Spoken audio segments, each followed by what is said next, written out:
कहानी शुरू होती है एक छोटे से पहाड़ी शहर से, जहाँ की सुबहें धुंध से लिपटी होती थीं और शामें सूरज की आखिरी किरणों से रोशन।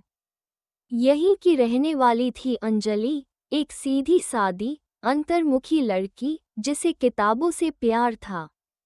वो ज्यादा बोलती नहीं थी, लेकिन उसकी आंखों में कोई गहराई थी जो हर किसी को खींच लेती थी। दूसरी ओर थी सना, दिल्ली से आए एक खुली सोच वाली, बेबाक और हंसमुख लड़की।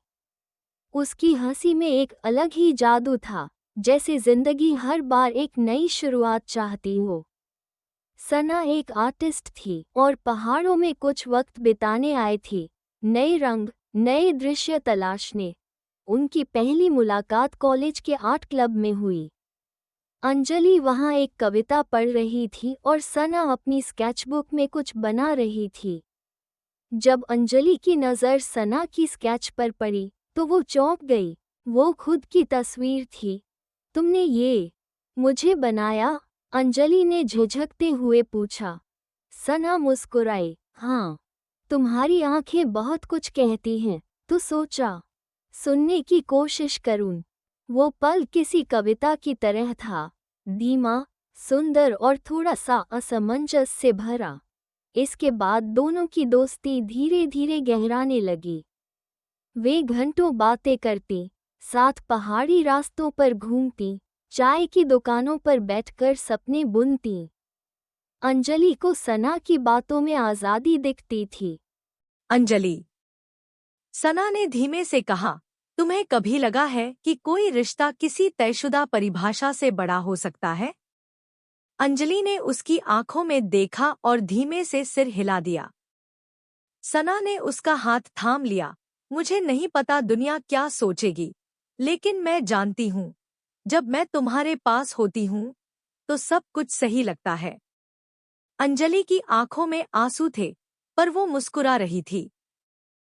तुम्हें पता है, मैंने कभी सोचा भी नहीं था कि किसी लड़की के लिए मेरा दिल धड़क सकता है, पर अब ये बिल्कुल सही लगता है। उनका रिश्ता वहीं से शुरू हुआ, धीरे धीरे, बिना किसी नाम के, लेकिन पूरी शिद्दत से। मगर दुनिया हमेशा इतनी आसान नहीं होती। जब कॉलेज में उनके रिश्ते की खबर फैली, तो कई लोगों ने ताने दिए, परिवारों ने दूरी बना ली। अंजलि के पापा ने साफ कह दिया, ये सब बेकार की बातें हैं, ये कोई असली प्यार नहीं होता। अंजलि टूट गई थी, लेकिन सना ने उसका हाथ नहीं छोड़ा। हम डर के आगे क्यों न भागें, जब हम साथ हैं? कुछ महीने बाद सना को दिल्ली वापस जाना पड़ा। बिछड़ने से पहले दोनों ने एक वादा किया, जब दुनिया समझे या न समझे, हम एक दूसरे को कभी नहीं छोड़ेंगे। सालों बीत गए। अंजलि ने एक छोटी सी लाइब्रेरी खोली अपने शहर में, और सना ने दिल्ली में एक आर्ट गैलरी। लेकिन उनका रिश्ता वक्त की दीवारों से परे था। वे एक दूसरे को चिट्ठियां लिखती थी, गाने भेजती थी, और कभी-कभी चुपचाप एक दूसरे के बारे में सोचती थी।